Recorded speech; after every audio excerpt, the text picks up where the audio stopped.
Tales from the Jails. We're here live in Empowerment USA TNS Media Group with the team and the family.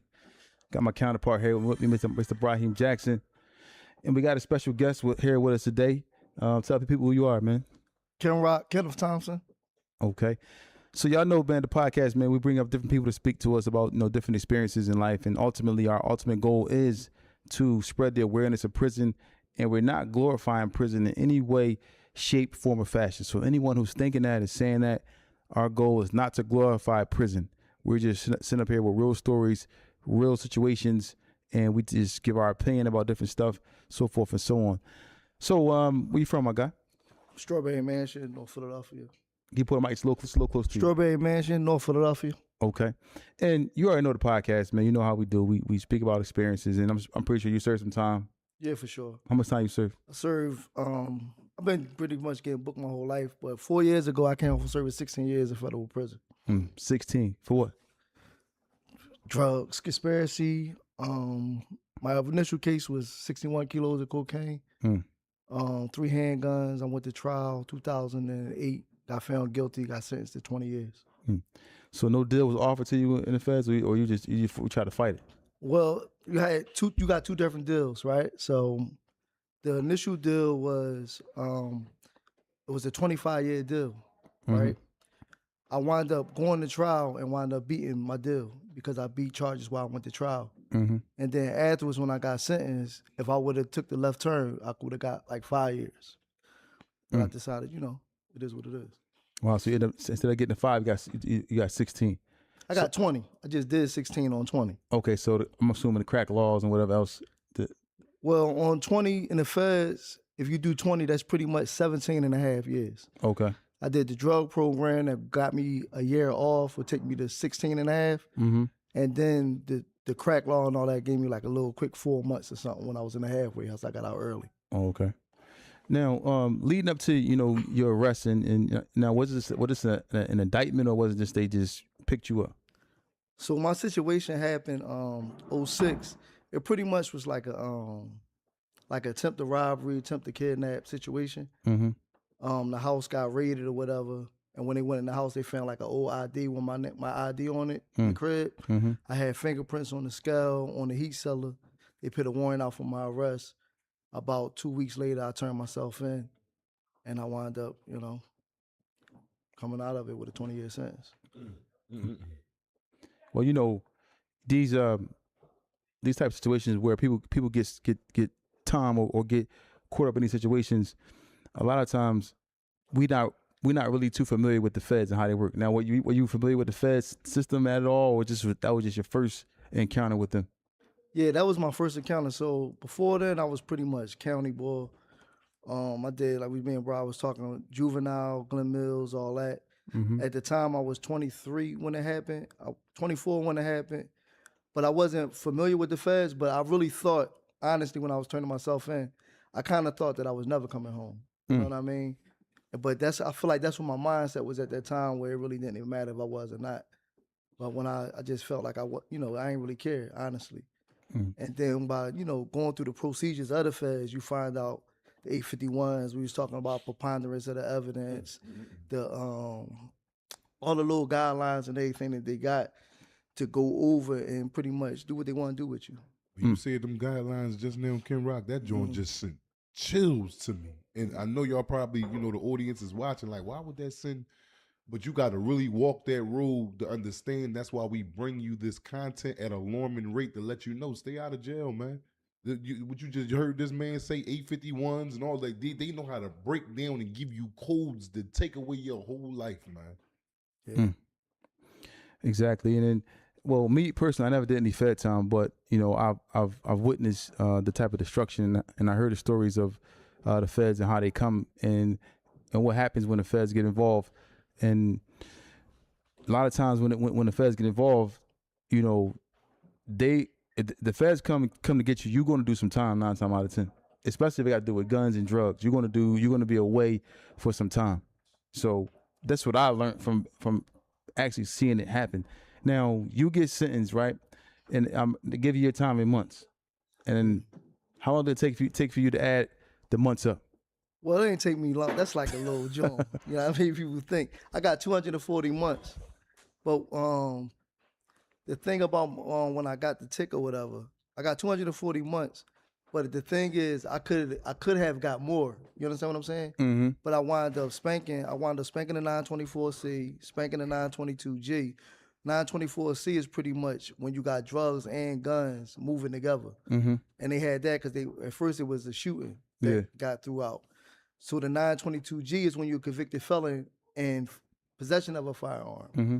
So when I beat the 924C, I had to come out for a separate trial, beat the 922G, and I think my guidelines were still like 20 years to up to 27 years. Mm-hmm. So when I got sentenced, the judge gave me the low end, which was 240 months. And I kind of was like, I was just like thankful to get the 20 years instead of the 27. But I pretty much, when you going through that situation, you know what the months is. You feel what I'm saying? So like when people say I had to count the months, when you go to trial and you waiting on sentencing, you pretty much know them codes. Like this shit, your code, your life is in codes. So when they hit you with 24 months or 27 or 240 months, you pretty much know it like that. You feel what I'm saying? I want to ask you something, Ken Rock, because you just said something, man. I want you to, dig into what you just said, back up for a little bit, where you could let the audience and the family know, like, how crazy it is. You just said, I was facing 27 years, and I got 20, and I was happy. Like, for men, like, I understand, I know that terminology and talk. 20 years is not no light low. Like 20 years, we talking about 20 years in the penitentiary. All these stories I'm telling you about, 20 years in them places. The feds make you so comfortable with 20. You be like, whoo, I could have got that 40 or 30. I'm cool, I got 20 y'all today. Yeah, they not playing no games, man. Tell them, Kim Rock, how you felt. Like, that was crazy. That's a crazy statement, but it's real. No, it's a real statement. I remember when, so in the feds is a thing, if you get a dime, there's no time, pretty much, right? Exactly. If you go walk out the feds with 10 years, then you came up. When I was down, I was 24, 25, around that age. But I was watching people get 50s, 70s. And not only that, my homies on the street was doing life in prison, 25 to 50s, life. They was getting that. So when I got to 20 and knowing that I could have got 27, I could always see myself at 40, being home, because I knew people 40. Exactly. But 50, you understand what I'm saying? Yeah. So I'm like, all right. Then I had a son. My oldest son was 5. So I was just doing all those numbers in my head. If I come home in 20 years, I still got a chance at life. If I come home at 50, then I'd have missed everything. You know what I mean? So it was just like, that's where I was at mentally. It's crazy, man. That you sit there and you think about that, and I know the audience is watching like, well, how could I would be, if you never walked it, so you'll never feel it. And again, we tell you these experiences where you don't never have to walk this road, man. A person will be happy with 20 years, and that's really insane. Yeah. If you ask me, you know what I'm saying? Like, you comfortable with getting 20 years, but it's a method to this happiness that I got because I received the 20 years just now. I was just ready to get 40 or 30.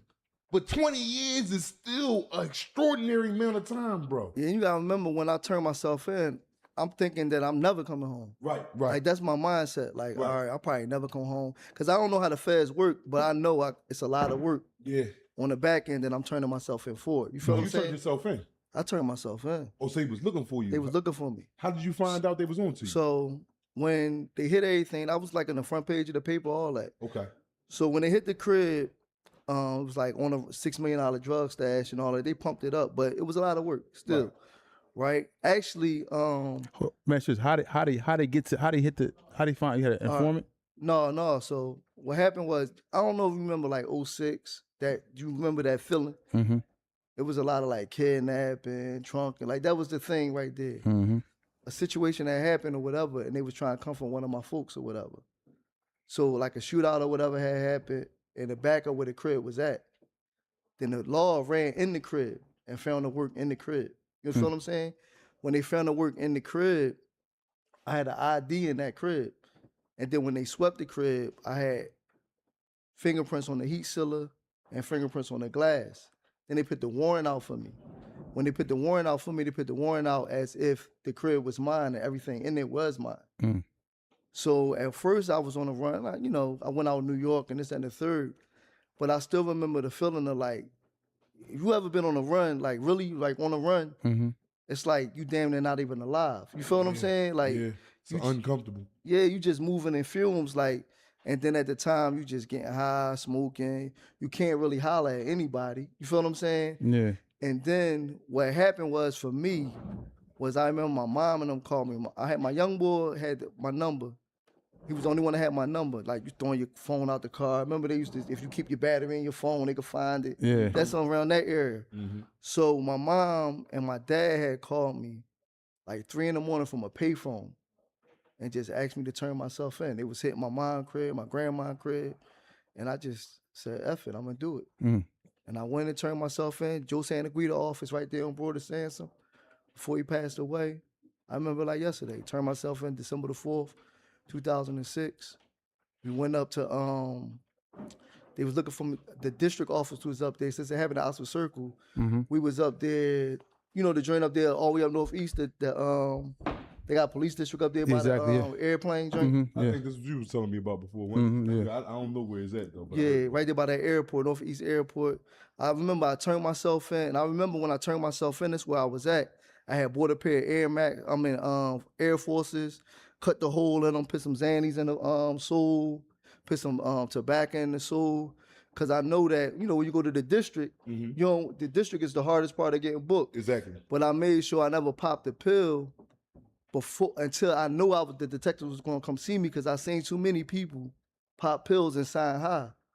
You feel what I'm saying? Mhm. So I'm like, last thing I'm gonna do is get high and they go ahead and get me on a statement or something like that. Exactly. So I remember I had the hole in my sneakers.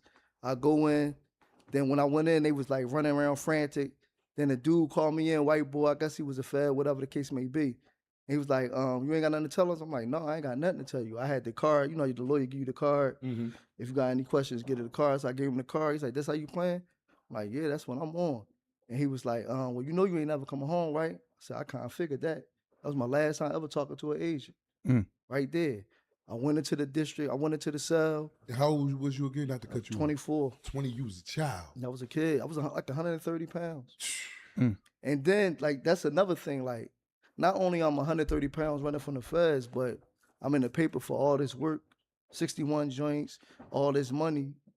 Like, I'm 130 pounds. Mm-hmm. You understand what I'm saying? Like, the reality of that situation.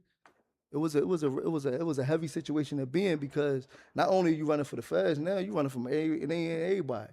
Somebody see you, they don't know what you got, but the whole thing is They assuming. this what they saying you on. Yeah. You feel what I'm saying? Mm-hmm. And before that situation happened, like I was running around doing this, that, and the third, and nobody knew what I was doing, or nobody knew what I was involved with, or who I was involved with on that level of things. You feel me? Yeah. So when it comes to the paper like that, you know, that's like, you know, Mm. you know what I'm saying?